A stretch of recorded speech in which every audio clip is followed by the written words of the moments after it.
आचार्य या प्रकरणाची याआधी एकूण 58 वचने आपण श्रवण केलेली आहेत, अध्ययन केलेली आहेत.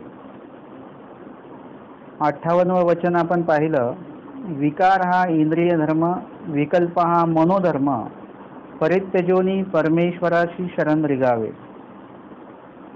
म्हणजे दोषांचा त्याग सांगितला. इंद्रिय धर्म आहेत आणि मनोधर्म आहेत. आपलं अधिकाधिक नुकसान जे होत आहे ते इंद्रिय धर्म आणि मनोधर्मामुळे होतं. म्हणजे दोष कुठलाही असो, तो दोष तुमचं वैयक्तिक, व्यवहारिक, आर्थिक, आरोग्यदायी, आध्यात्मिक सगळ्या प्रकारचं नुकसान करण्याला कारणीभूत होत असतं दोष. आणि म्हणून स्वामींनी जे सांगितलेलं आहे, जीव सर्व दोषाचे आळे, हे एक टोक सांगितले आणि जीव सर्वाधिकारी, असे दोन्ही टोकं देवानी सांगून ठेवलेली आहेत. म्हणजे सध्या तरी जीव सर्व दोषांचे आळे आहे, परंतु जर का त्यांनी स्वतःतला एक एक दोष कमी केला तर त्याची जागा एक गुण घेणार आणि शेवटच्या काळामध्ये, शेवटच्या टप्प्यामध्ये असा एक टप्पा येईल आपल्या जीवनामध्ये की आपण सर्वाधिकारी असू.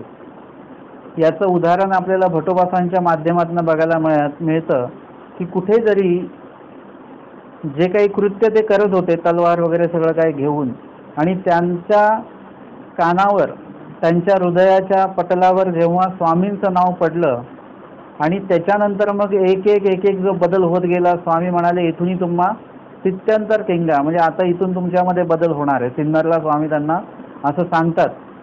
आणि त्यानंतर एक दोष त्यांचा स्वामींनी काय केलं, निरसन करत करत करत ज्या ठिकाणी मोठी चूक असेल त्या ठिकाणी चांगल्या प्रकारे शिक्षापण, निरोपण असं करत करत ते एकदम सर्वाधिकारी झाले. सर्वाधिकारी म्हणजे प्रत्येक क्रियेअर्थी तत्पर. स्वामींनी काही सांगावं आणि भटोबासांनी नाही म्हणावं अशी लीळा चरित्रामध्ये आपल्याला बघायला मिळत नाही. ज्या ठिकाणी 1-2 ठिकाणी ते चुकले त्या ठिकाणी स्वामींनी शिक्षा पण केलं आणि परत ती गोष्ट परत कधी घडली नाही. जेव्हा उदरव्यथा आहे त्यांची, त्यावेळेस ते म्हणाले की आधी, म्हणजे त्यावेळेस ते नाही म्हणाले नाही, ते म्हणाले आधी पोटदुखी थांबवा मग मी हे करतो. स्वामी म्हणाले तसं नाही, आधी सेवा त्याच्यानंतर मग दुखणं थांबव. आणि त्यांनी लगेच ते मान्य केलं आणि लगेच ते सेवेअर्थी तत्पर आहेत, लगेच सेवेअर्थी उभे राहिले. आणि असं करत करत एक असा टप्पा आला की ते सर्वाधिकारी झाले. आणि मग स्वामींनी त्यांच्या आचार्यत्व त्यांना देण्याबद्दलचा विचार, स्वामींनी जी प्रवृत्ती आहे स्वामींनी, तो विचार स्वामींनी बोलून दाखवला. हे तर ते जेव्हा भेटले तेव्हापासूनच स्वामींनी नक्की केलं आहे की यांना आचार्य पदासाठी योग्य करायचं आहे. हे तेव्हा स्वामींनी ठरवलेलं आहे. पण तो विचार स्वामींनी नंतर बोलून दाखवला की आता आम्ही तुमच्या खांद्यावर सगळी पंथाची धुरा सोपवून आम्ही आता जाणार आहोत. म्हणजे कशामुळे स्वामींनी त्यांना हे केलं, म्हणजे तुम्ही जर का बघितलं की माहीम भट्ट नावाचे व्यक्ती आहेत, त्यांनी उभय गंगा तीर त्यांनी जिंकलेलं आहे, विद्वानांना जिंकलेलं आहे. अशी व्यक्ती आपल्या पंथामध्ये आहे. महादाईसासारखी जिज्ञासक विद्वान एक विदुषी आपल्या पंथामध्ये आहे. तरी स्वामींनी भटोबासांचा विचार का केला, कारण की भटोबास हे सर्वाधिकारी होते, प्रत्येक क्रियार्थी तत्पर.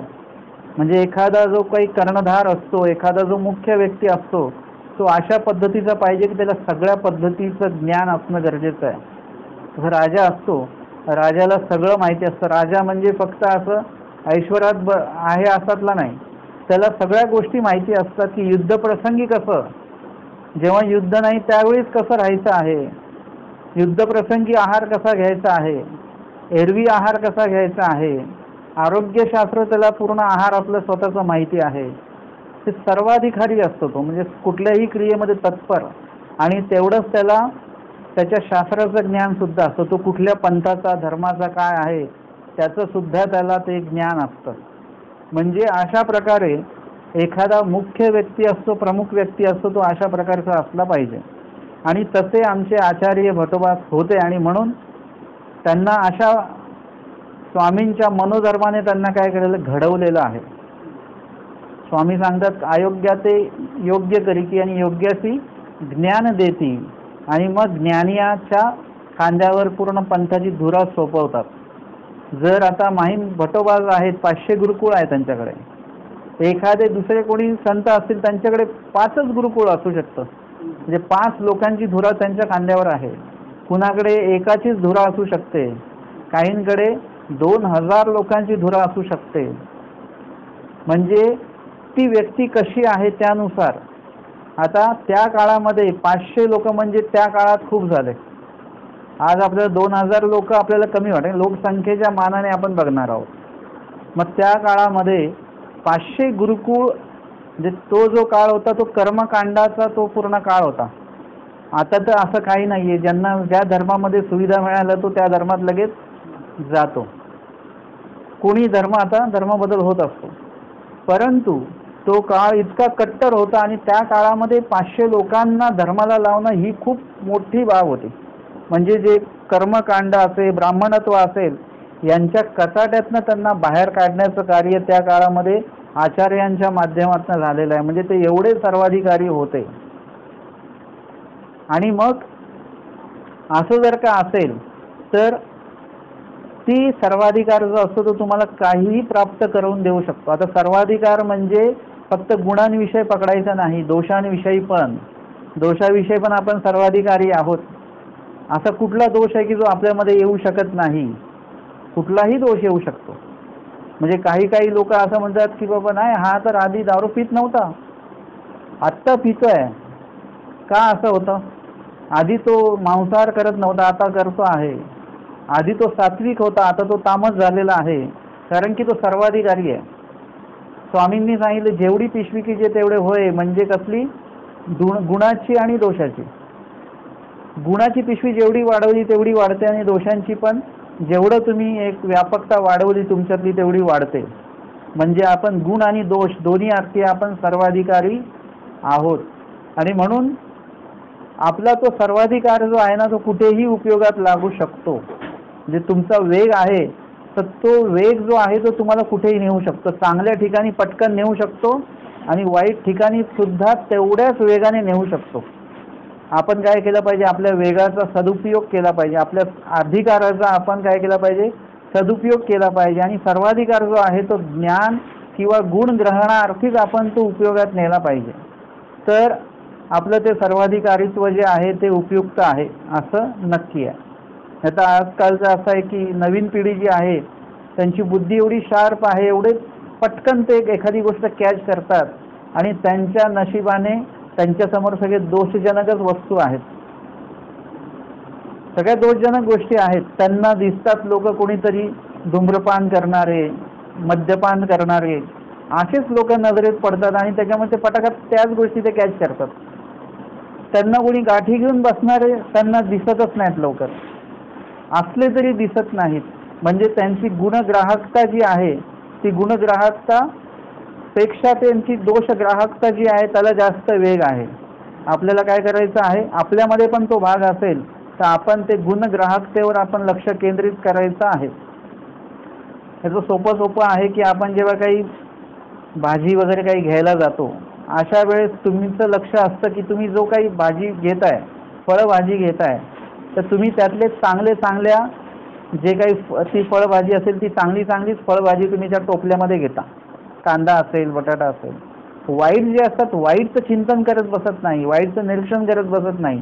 तुम्हाला फक्त चांगलं टाकायचं माहिती असतं आणि ते चांगलं वजन करून घरी घेऊन जा. ते घरी गेल्यानंतर पण तुम्ही हे नाही करत की आपण किती बटाटे वाईट होते, त्याच्यामध्ये किती खराब होतं याचं चिंतन करत बसतो का? त्याच्याकडे लक्षच नसतं. आपल्याला माहिती आहे की चांगले किती घेतलेले आहे आपण, ह्याच्याकडे लक्ष असतं. फक्त ते भाजीपुरीतच मर्यादित आहे. परंतु आपल्याला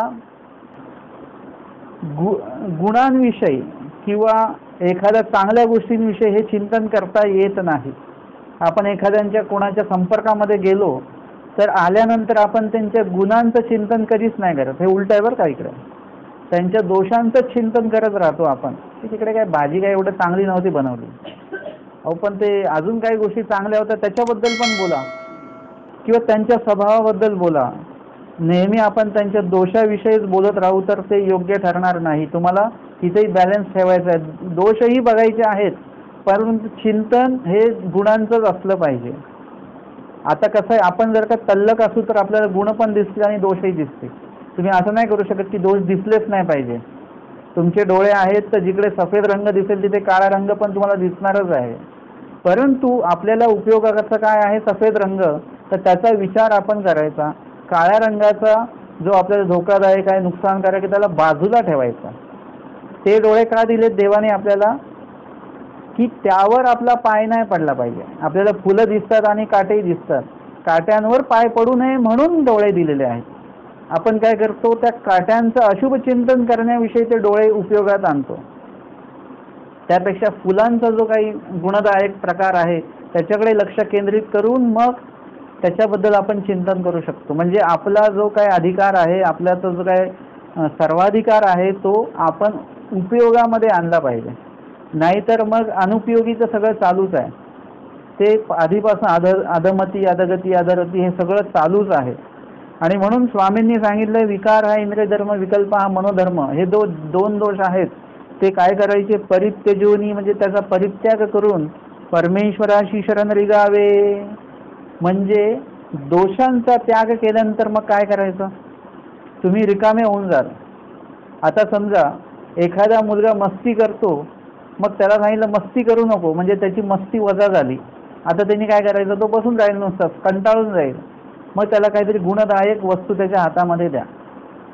एखादी व्यक्ती आहे की जी काही बडबड करते, अन्य वार्ता करते, तर तुम्ही गप केलं, परंतु त्याचा बोलण्याचा स्वभाव आहे, तो त्याचा बोलण्याचा स्वभाव, त्याला काही ना काही तुम्हाला ते बोलायला द्यावंच लागेल. मग त्याला असं सांगा, तू असं कर, लिळा सांग. त्याचं तोंड बोलतं ठेवा, बंद नका करू त्याचं तोंड. त्याचं तोंड बोलतं असेल पण त्याच्यातनं जर का लिळा येत असतील तर तुमचे कान पवित्र होतील, मन पवित्र होईल. म्हणजे त्याचा फायदा अनेकांना होऊ शकतो. म्हणून ज्याचं जे कार्य आहे त्याला काय करा, त्याच्या बदली, ते दोषदायक कार्य असेल तर त्याच्या बदली त्याला गुणदायक कार्य द्या. म्हणून तुम्ही जर का रिकामे बसले तेही चांगलं नाही. तुम्ही म्हटले आमच्याकडे कुठलाच दोष नाही आहे, पण म्हणून तुम्ही निर्दोष नाही झाले. तुमच्याकडे दोष नाही, परंतु तो दोष परत उद्भवू शकतो, याचं वचन आहे आपल्याकडे. स्वामींनी सांगितलं, स्वामी सांगतात की अहंतेचे मूळ सकंदी उपडावे नायका, एरवी अंकुर निघती. सकंदी म्हणजे त्या मुळासकट, मुळं म्हणजे तुम्हाला दिसतात ते मुळं नाही, अजून एक सोटमूळ असतं, एकदम आतमध्ये पर्यंत गेलेलं असतं, ते पूर्ण असं सरळ गेलेलं असतं. तो जोपर्यंत पूर्ण काढत नाही तोपर्यंत ते पुन्हा पुन्हा अंकुरित होऊ शकतं. तुम्ही झाड तोडून टाकलं, तुम्ही झाड तोडलं, परंतु ते जे मूळ आहे अजून खालीच आहे ते, तर त्याच्यातनं पुन्हा पाणी वगैरे भेटलं त्याला की ते पुन्हा अंकुरित होणार. म्हणून स्वामी सांगतात सकंदी म्हणजे कंदासह त्याच्यात ते काढून टाकावं अहंताचं झाड. अहंता म्हणजे अहंकारादी वगैरे दोषाचं झाड. आणि मग तो खड्डा रिकामाच ठेवायचा का, न ते तर शांतीचे रोप लावावे का. तुम्ही जर का नाही लावलं तर तिकडे दुसरं काहीतरी उगवेल परत दोषजनक. कारण की दोषजनक हे लावावं लागत नाही, आपोआप उगवतं. गवत बघा, काही लावायची गरज नाही, एक पाऊस पडला की गवतच गवत. परंतु फळांची झाडं अशी येतात का, ती लावावी लागतात, त्याचं बी टाकावं लागतं वगैरे, तेव्हा येत असतात. म्हणजे गुणासाठी तुम्हाला प्रयत्न करावे लागतील, दोषांसाठी प्रयत्न करायची गरज नाही.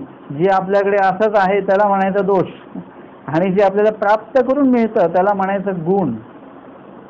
आणि ते गुण प्राप्त करावे लागतात. आणि म्हणून स्वामी सांगतात ते तर शांतीचे रोप लावा, तुम्हाला स्वतःला लावावं लागेल. आपण म्हणतो बाबा काहीतरी सांगा देवाला, देवा काहीतरी करा. देव काही करणार नाही, बाबा काही करणार नाही, तुम्हाला स्वतःला तसं व्हावं लागेल. तर कुणी म्हणतात बाबा आमचं मनस्थिर होत नाही. मनस्थिर होण्यासाठी काय केलं पाहिजे, मग मी सांगतो मनस्थिर होण्यासाठी तुम्ही मनस्थिर केलं पाहिजे. ते म्हणजे आता मनस्थिर होण्याची काही गोळी आहे का, आपल्याला एक सवय लागलेली, प्रत्येक गोष्टीची गोळी, याची गोळी, डोकं दुखतं एक गोळी, दात दुखतं एक गोळी, अमक्याची गोळी, तमक्याची गोळी, सगळ्या अर्थी आपल्याला असं गोळी गोळी गोळीने व्यापून टाकलेलं आहे. आणि त्याच्यामध्ये आपण गोळा झालेला आहे आपलं आयुष्य पूर्ण. आपल्याला असं वाटतं की कोणी आम्हाला असं भविष्यामध्ये विचारेल बाबा स्मरणाची काही गोळी वगैरे आहे का, असं पण होऊ शकतं.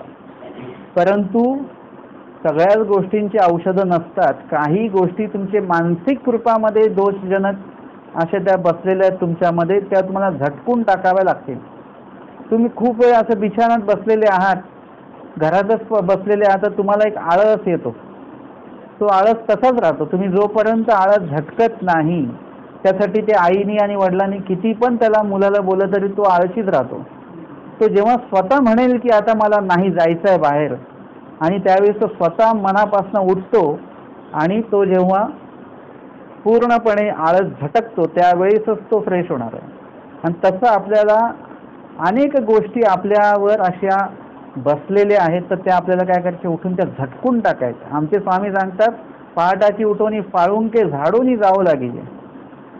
म्हणजे सगळे वस्त्र आपण झटकतो की नाही. आता आपण समजा कुठे गेलो आणि तिथे आपली पट्टी टाकून आपण बसलो, तिकडे स्मरण केलं, वाचन केलं, उठताना आपण काय करतो, ते चादर काढताना ती झटकतो, कारण की त्याची धूळ वगैरे सगळी असते.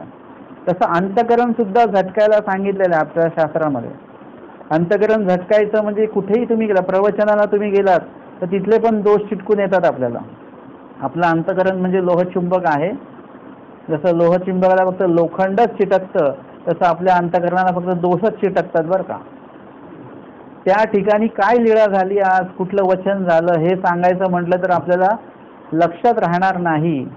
परंतु ते अमके काय बोलले, तमके काय बोलले, आणि अमकं कसं होतं, तमकं कसं होतं, हे दोष आपल्याला पटकन ते लक्षातच राहतं. ते पाठ करायची गरज नाही आहे. आपली त्या बाबतीमध्ये बुद्धी आपली खूप चांगली आहे. एकदम 100 मार्क मिळणार आहेत आपल्याला. कुणाचे दोष सांगा, किंवा आत्ता जो कार्यक्रम झाला त्याच्यातले हे सांगा, कमीपणा सांगा, 100 पैकी 100 मार्क मिळणार. कदाचित 100 पैकी 101 पण द्यावा लागेल त्या निरीक्षकाला. परंतु त्या ठिकाणी गुणदायक काय होतं, आज कुठले वचन झाले, त्याचे काय काय अर्थ सांगितले, हे जर का सांगायचं झालं तर आपल्याला 100 पैकी 2 शून्य कमी मार्क मिळतील. म्हणजे किती, 1च मार्क मिळू शकतो. 2 शून्य कमी झाले त्याच्यातले, होऊ शकतं असं. तर हे आपण स्वतःला पडताळायचं असतं. आपल्याला जर का हा प्रश्न, जसं आपल्याला कुठे प्रश्न आला कोणाला काय, तर तुम्ही बघा की हा प्रश्न जर का आपल्याला कोणी केला असतं तर आपल्याला उत्तर आलं असतं का याचं. आपल्याला पडताळण्याचा हा प्रकार आहे. आणि मग तुम्हाला तुमच्यातलं जी काही अज्ञानत्व असेल ते कळेल, ज्ञान किती आपल्याकडे ते कळेल, आणि तशानुसार तुम्हाला मग काय करायचं हे तुम्हाला नक्की करता येईल. तर आपल्याला इथे काय करायचं आहे की दोष काढून टाकल्यानंतर रिकामं राहायचं नाहीये. तिथे गुणदायक जे काही गोष्टी आहेत त्याचा स्वीकार पण आपल्याकडनं झाला पाहिजे. आणि म्हणून स्वामी सांगतात, परमेश्वराशी शरण रिगावे म्हणजे देवाला शरण जा, रिकामे राहू नका. रिकामे राहिला तर परत दोष उद्भवणार त्याच्यामध्ये. म्हणून ईश्वराला जर तुम्ही शरण गेला तर त्या ठिकाणी परमेश्वराकडे गेल्यानंतर परमेश्वराचं कार्य जे आहे ते आपल्याला करायला तिकडे वाव मिळेल. त्या ठिकाणी आपण ते माहिती त्याची घेऊ, माहिती घेऊन त्याचं आचरण करू. आचरण करत असताना भाग जो आहे, योग्यता जो भाग आहे, तोच तर आपला वाढत जाणार. आणि म्हणून या वचनामध्ये सांगितलं की परमेश्वराशी शरण रिगावे. हा एक टप्पा आपला आपण घेतलेला आजच्या या वचनातला 58व्या नंबरचं वचन आहे की जगामध्ये या पृथ्वी तलावर आल्यानंतर सांगितलेलं आहे की स्वामींनी, एक तर जीव मायेशी अधीन होय का प्रपंचाशी अधीन होय. मायेशी म्हणजे जोपर्यंत या प्रपंचात येत नाही तोपर्यंत मायेच्या अधीन असतो आपण, तम स्वरूपात, हरी स्वरूपात. पण जेव्हा सगळे मळ लागल्यानंतर आपण येतो तर प्रपंचाच्या अधीन होतो. आणि ते स्वामींचं ते वाक्य एवढं पक्क आहे ना ते, की जीव प्रपंचाशी अधीन होय, मायेशी अधीन होय का प्रपंचाशी. याचं तिसरं स्वामींनी का ईश्वराचे असं दिलंच नाहीये. ते स्वामींना, देवाला, जीवाला सांगावं लागतं. येत अधीन होई जे येथुनी म्हणितले की जे, हे सांगावं लागतं. म्हणजे जे मी तुम्हाला सांगितलं ना, जे असंच भेटलं ना तो दोष आहे. जे असंच भेटलंय ते काय, प्रपंच भेटलेला आहे, तो दोषजनक आहे आणि त्याच्या आता आपण अधीन आहोत. परंतु ईश्वराच्या अधीन आपण नाही आहोत, तर आपल्याला अधीन व्हावं लागणार. आपल्याला त्याच्यासाठी प्रयत्न करावे लागतील. प्रयत्न अंती परमेश्वर बोलतात ते तसं. आणि म्हणून आपल्याला काय करावं लागेल, या ठिकाणी ईश्वराधीन व्हावं लागेल. ईश्वराधीन होण्यासाठी तुम्हाला प्रयत्न करावे लागतील. परमेश्वरा शरण रिगावे. अजून आपण संसारामध्ये आल्यानंतर अनेक लोकांच्या शरण गेलेलो आहोत, अनेक लोकांकडे दया याचना आपण करतो आहोत, परंतु त्या प्रकारे आपण जसं त्या लोकांना शरण जातो तसं जीवाला जसं शरण जातो, तसं देवतेला शरण जातो, प्रपंचाला शरण जातो, तसं आपण ईश्वराला अजूनपर्यंत शरण गेलेलो नाहीये. ईश्वराला जर का शरण गेलो, म्हणजे तुम्ही एवढ्यावर मानू नका की आपण उपदेश घेतला,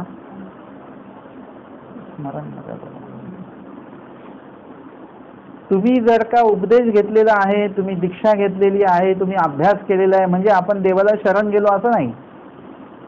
असे खूप लोक आहेत जे PhD मिळवण्यासाठी मानवा पंथाकडे येतात, त्यांचं ते शास्त्र, त्यांचं ते काव्य ते घेतात आणि त्यावर अध्ययन करतात आणि त्याच्यावर PhD मिळवतात. अभ्यास त्यांनी पण केला, ते शरण गेले का? नाही.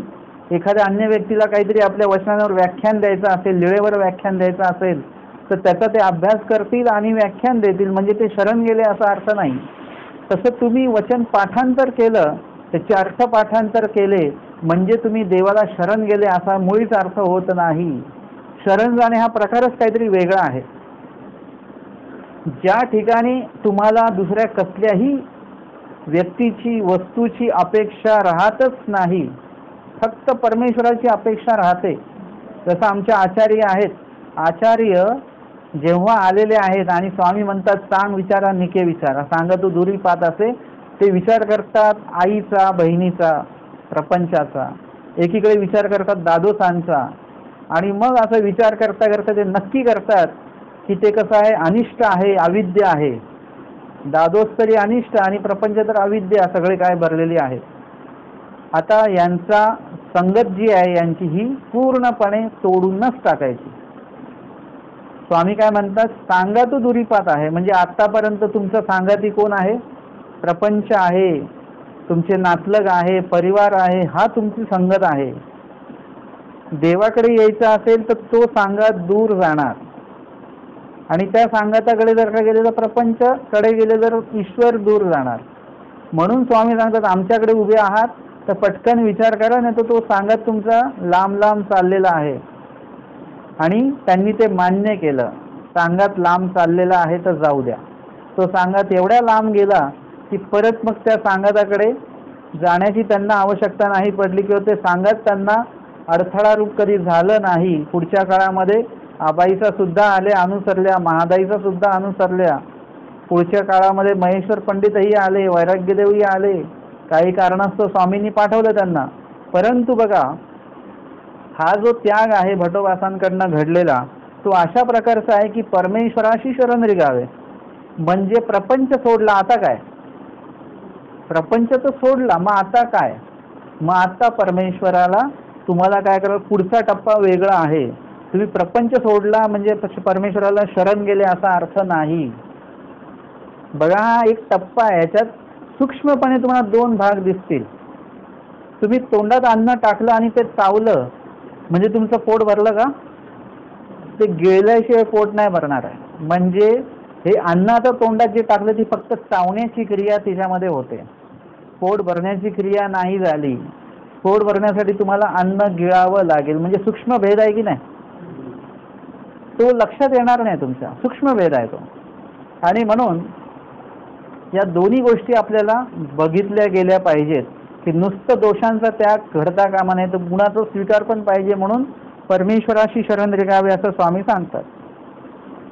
पुढे स्वामी म्हणतात, मसनीचे लाकूड तेही वरी एका उपयोगा जाय, परी आपण कवणाचे ही उपयोगा न वचावे.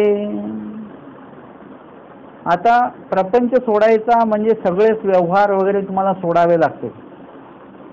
व्यवहार सोडायचे म्हणजे खूपशा गोष्टी अशा व्यवहारिक आहेत की त्या व्यवहारामध्ये आपण अडकलेलो आहोत. आपल्याला सगळीकडे जायला वेळ मिळतो. कुणीतरी आलेलं मला भेटायला, त्यांना म्हटलं सत्संगाला येत नाही. अहो नाही म्हणे बाबा, ते नेमकं त्या सगळी तयारी झालेली असते, पण नेमकं त्याच टायमाला कोणतरी येतं, नाही तर मला कुठेतरी जावं लागतं. म्हणजे या कुठेतरी मध्ये कधी सत्संगाचं नाव काय येत नाही? असं का नाही वाटत? कुठेतरी जातात ना तुम्ही, त्या वेळात कुठेतरी जातात, मग त्या कुठेतरी मध्ये कधीतरी सत्संग हे नाव पण येऊ द्या, सत्संगाला जा, कुठेतरी मध्ये कधीतरी सत्संग असं पण येऊ द्या, पण ते होत नाही. कारण की आपण त्या पूर्ण व्यवहारामध्ये अडकलेलो आहोत. खूप लोक अशीच आहेत, 99% लोक अशी आहेत की ज्यांना विचारले सत्संगाला का नाही येत, ते म्हणजे आम्ही निघालच होतो तर पाहुणे आले. ते पाहुणे मंडळी कोण आहेत काय माहिती नाही, परंतु प्रत्येकाच्याच घरी सत्संगाच्या दिवशी पाहुणे मंडळी काय येतात, आपले सत्संगाचे मेसेज त्यांनाही जातात की काय त्यांच्या पाहुण्यांना, की ते लक्षात घेतलं 4ला सत्संग आहे तर 3:45ला यांच्या घरी जायचंच आपण. असं होत असेल का काय माहिती. परंतु हा अनधिकार आहे. बरोबर तुम्ही जे काही अनेकांच्या सत्संगांना अडथळे झाला असाल कधी मागे पुढे, तर तुमच्या सत्संगाला येण्यामध्ये अडथळा येणार. तुम्ही सत्संगाला येताय का, तर म्हणजे तुम्ही कोणाला तरी सत्संगाला जाण्याविषयी तुम्ही प्रवृत्त केलेला आहे. तुम्ही स्वतः नसेल गेला तर त्यांना तुम्ही हे केलेलं आहे की जा सत्संगाला, काय करतात घरी बसून, किंवा तुम्ही स्वतः गेलेले आहात त्यांना घेऊन वगैरे. म्हणून आपण बरोबर सत्संगाच्या ठिकाणी पोहोचत असतो. बघा मी सगळ्या सत्संगाला पोहोचतो की नाही, कधी असं झालं सत्संग आहे आणि मी आलो नाही, मी सगळ्या सत्संगाला उपस्थित असतो. कारण की मी हे बघतो की अनेकांच्या सत्संगाला आपण निमित्त व्हा, अनेकांना गुण घडावं म्हणून आपण निमित्त व्हा, हे पुढे खूप उपयोगी जाणार आपल्याला. अनेकांना सांगा, धर्म समजू द्या. अर्थातच याच्यामध्ये परमेश्वराचा जो काही मनोधर्म आहे तो राखूनच आपण सत्संग करायचा आहे. ते प्रसन्नता न घालवताच आपल्याला ते सत्संग करता आला पाहिजे. नाहीतर जर का आपण द्रव्यासाठी पैशासाठी जर का सत्संग करायला लागलो तर ती प्रसन्नता राहणार नाही. मी सांगितलेलं तुम्हाला कधीच कळणार नाही. जेव्हा लोक मला म्हणतात की तुम्ही सांगितलेलं आम्हाला समजतं कळतं, त्यावेळी थोडंसं बरं वाटतं की कुठेतरी आपल्यातला सत्व जो आहे तो आहे.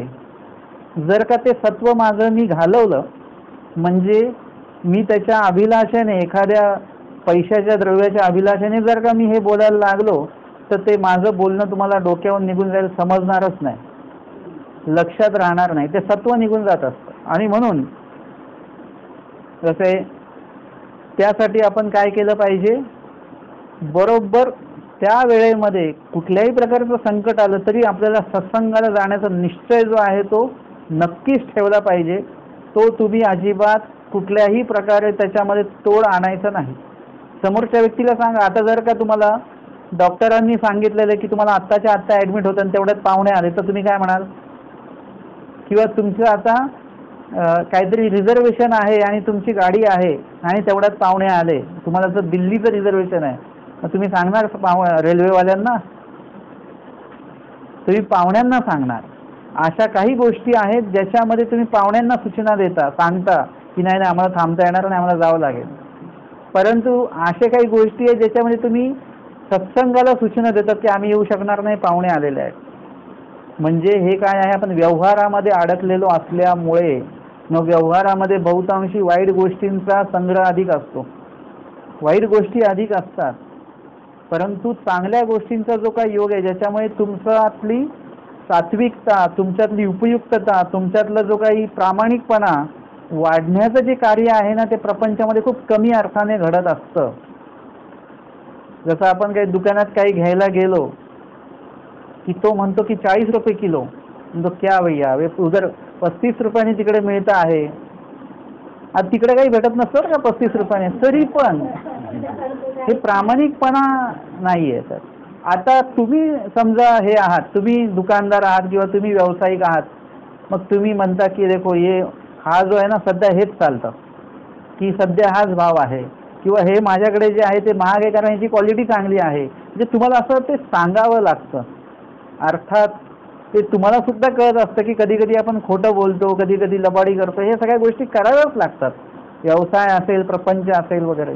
म्हणजे कधी कधी आपण हे पण बघितलं पाहिजे की आता एवढं जर का हे केलं की कुठेतरी आपण थोडंसं आपल्यातली योग्यता वाढावी म्हणून सुद्धा आपण काहीतरी केलं पाहिजे. तर ते आहे सत्संग असेल किंवा काही प्रवचन असेल, तुमच्या वैयक्तिक तुमचं नामस्मरण असेल, लीळा वाचन असेल, हे सगळं करता आलं पाहिजे. म्हणजे आपण व्यवहाराच्या उपयोगी खूप पडतो, पण स्वतःच्या उपयोगी पडलो पाहिजे. आपण देवाच्या उपयोगी कधीही पडणार नाही, हे लक्षात घ्या बरं का.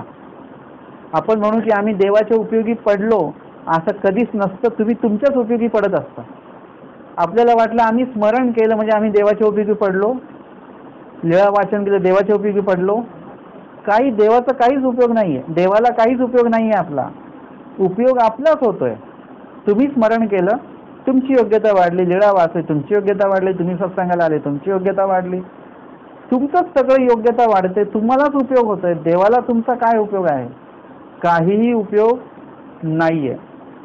आणि म्हणून तो एक भाग लक्षात घेतला पाहिजे की स्वामी वचन सांगतात की मसनीचे लाकूड तेही वरी एका उपयोगा जाय. म्हणजे ईश्वर साधकाने कशा कशाच्या उपयोगी गेलं पाहिजे, चांगल्या गोष्टीच्या उपयोगी गेलं पाहिजे. अर्थात व्यवहारामध्ये काही अशा गोष्टी असतात की ज्याच्या उपयोगी तुम्हाला पडायचं असतं, मग त्याच्यामध्ये काही चांगली गोष्ट असते आणि काही वाईट गोष्ट पण असते. मग वाईट गोष्टीच्या उपयोगी पडायचं नाही, चांगल्या गोष्टी. कोणी म्हणाले की चला बरं आपल्याला भांडायला जायचं थोडंसं, तुम्ही म्हटलं थांबा येतोच, तोंड वगैरे धुवून येतो मी. म्हणजे कसं पाणी वगैरे पिऊन येतो, म्हणजे भांडायला कसं एकदम चांगला जोर आला पाहिजे. हे योग्य कार्य की अयोग्य कार्य आहे? तुम्ही त्याच्यासोबत जा, आपण भांडायला नका जाऊ, भांडण मिटवायला जा, काहीतरी तडजोड करायला जा. काही वाईट घडणार असेल तर तिकडे चांगलं करण्यासाठी जा. म्हणजे प्रत्येक वेळी तुम्हाला चांगलं म्हणून तिथे उभं राहता आलं पाहिजे. कृष्ण महाराज, अर्जुन देव जेव्हा अग्निकाष्ट घेतात, आमचे कृष्ण महाराज येतात तिथे. कशासाठी येतात? अग्नी प्रज्वलित करायला की त्या समोरच्याचं नुकसान करायला? नाही, दोघांचंही नुकसान नाही करत स्वामी, दोघांची तडजोड करतात. आमचे स्वामी आले, दोन्ही गावाची भांडणं, आणि आमचे स्वामी सुद्धा तिकडे आले. पण आमचे स्वामी कशासाठी आले? शिष्टाई करण्यासाठी आले, भांडायसाठी नाही आले. लीळेमध्ये शब्द आहे, तो वाक्य आहे ते. परंतु समोरचं ऐकत नाही, मग त्याला एका फटक्यात नीट केलं. त्याला म्हणजे त्याचा डोळा नीट करून दिला स्वामींनी, आणि तो लावून दिला. आणि तो म्हणायला लागला की देवानी माझा डोळा नीट केला, चांगला केला. आधी चांगलं दिसत नव्हतं तर चांगलं दिसायला लागलं. आता स्वामी असते तर स्वामींना आम्ही म्हणालो असतो की देवा दोरी कानाखाली द्या बरं, माझ्या दोन्ही डोळ्यांनी चांगलं दिसत नाहीये मला, असं आपण बोललो असतो की अजून चांगलं दिसलं पाहिजे, असं बोललो असतो आपण. तर या ठिकाणी आपल्याला अशा पद्धतीने उपयोगी जायचं की ज्याच्यामधनं तिथे सात्विकता निर्माण होईल. अशा पद्धतीने आपली उपस्थिती त्या ठिकाणी कार्यरूप असली पाहिजे. वाईट गोष्टींसाठी नको. नाही तर 2-4 लोक जमल्यानंतर कोणाविषयी तरी वाईट बोलतात, आणि आपण तिथे उपस्थित झाल्यानंतर आपल्याला खूप दुःख होतं की ज्या व्यक्तीबद्दल वाईट बोललं जात आहे त्या व्यक्तीबद्दल वाईट सांगायला माझ्याकडे काहीच नाही आहे. दुःख होतं बरं का. आणि जर का आपल्याकडे त्या व्यक्तीला बद्दल वाईट सांगण्यासाठी आपल्याकडे जर का उपलब्ध असेल साहित्य, की आपण सांगतो हो अहो तुम्हाला काय, आम्हाला पण त्या माणसाने हे केलेलं आहे, तुम्हाला काय सांगायचं आता, आणि मग 10, 15, 20 मिनिटं आपलं व्याख्यान होतं त्या ह्याच्यामध्ये. म्हणजे काय झालं, आपली उपस्थिती वाईट झाली की नाही. त्यापेक्षा 2 लोक 3 लोक वाईट बोलत असतील, तुम्ही तिथे जा आणि कानूसाऱ्या काय बोलतात, आणि शक्यतो प्रयत्न करा. अरे काय चाललंय आता, बघा सकाळची वेळ आहे, चला आपण एक लीळा वाचूया किंवा वचनाचं हे वाचूया, किंवा एखादं काहीतरी आपण ऐकूया, देवाचं काहीतरी देवपूजा वंदन करूया, पूजा अवसर बोलूया, काहीतरी त्यांना त्याच्यातनं तुम्हाला काय केलं पाहिजे, हलवता त्यांना पूर्ण त्या दोषातनं बाजूला करून गुणदायक गोष्ट करण्यार्थी तुम्हाला पुढाकार घेता आला पाहिजे. त्याच्यामध्ये जेव्हा आपोलो विषय आमचे स्वामी सांगतात महादाईसांना की हा अनुसरण घेणार नाही, शेवटी हा निघून जाईल धर्मावरून, तेव्हा महादाईसा तिथे कशा उपस्थित झाल्या, स्वामींकडे विनंतीपूर्वक उपस्थित झाल्या आणि सांगतात की देवा असं होता कामा नये. तेव्हा सांगतात ठीक आहे, मग शेवटच्या काळामध्ये हा परत अनुसरणाकडे येईल. आणि मग शेवटच्या काळामध्ये ते महादाईचा तिथे जातात आणि श्री चक्रधरा असं म्हणतात आणि बाहेर निघून येतात, आणि त्यांच्याकडे जो काही मलिनत्व दोष आलेला असतो तो निघून जातो अपोलोकडे, आणि ते लगेच महादाईसांच्या मागे मागे भटोबासांकडे येतात. म्हणजे आपली उपस्थिती अशी असली पाहिजे की आपल्या बोलण्यामुळे समोरच्याचा जो काही अन्यवार्ता बंद झाली पाहिजे. जसं माझ्या बोलण्यामुळे अन्यवार्ता बंद होते, जे मी एकटाच बोलत राहतो, समोरच्यांना ऐकावंच लागतं तेवढं 1-1.5-2 तास. मग लोक माझं प्रवचन संपण्याची वाट बघतात, आणि जे प्रवचन संपलं की परत अन्यवार्ता सुरू होते, असं होत असतं. तर म्हणजे मी हे बघतो की मला जास्तीत जास्त प्रवचन जेव्हा मी करत असतो तेव्हा लीळाच वाजवतो. आता माझी अपेक्षा काही असो तो बाजूला राहू दे बाबा, परंतु तेवढ्या वेळ मी वचन वाचतो किंवा लीळा वाचतो तर तेवढ्या वेळ धर्मवार्ता करण्याचा माझा प्रयत्न असतो. मी असं म्हणत नाही की मी धर्मवार्ताच करतो. माझा प्रयत्न हा असतो की माझ्याकडनं जे नेहमी धर्मवार्ताच झाली पाहिजे, समोरच्याची अन्यवार्ता बंद राहिली पाहिजे आणि धर्मवार्ता ऐकण्यामध्ये त्यांचा वेळ गेला पाहिजे, उपयोगामध्ये लागला पाहिजे वेळ. तर आपली उपस्थिती अशी असणं गरजेचं आहे, नाहीतर दोषजनकता असते. म्हणून स्वामी सांगतात की मसनीचे लाकूड म्हणजे तुम्हाला काय वाटलं की काय काय उपयोगी जातं?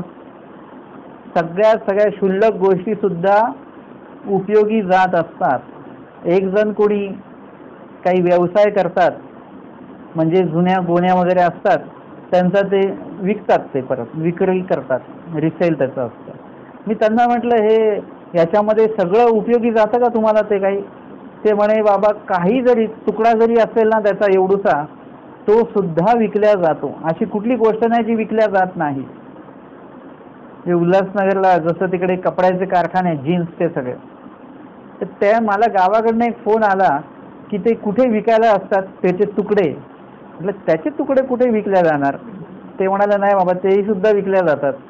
म्हणजे जे कपडा शिवल्यानंतर जे काही तुकडे ताकडे असतात ना ते कपडे मशीन वगैरे चालवणारे जे लोक असतात ना ज्यांच्याकडे मशिनरी आहेत ते लोक ते विकत घेतात जीन्सचे ते तुकडे. म्हणजे या सृष्टीमध्ये एकही अशी कुठली गोष्ट नाही जी उपयोगी जात नाही, सगळं उपयोगी जातं.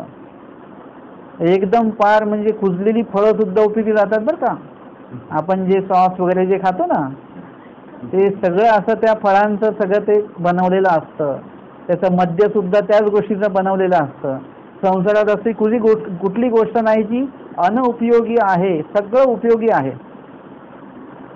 मग आमचे स्वामी त्याच्याही पेक्षा पुढचं सांगतं ज्याचा कधी आपण विचारच करत नाही.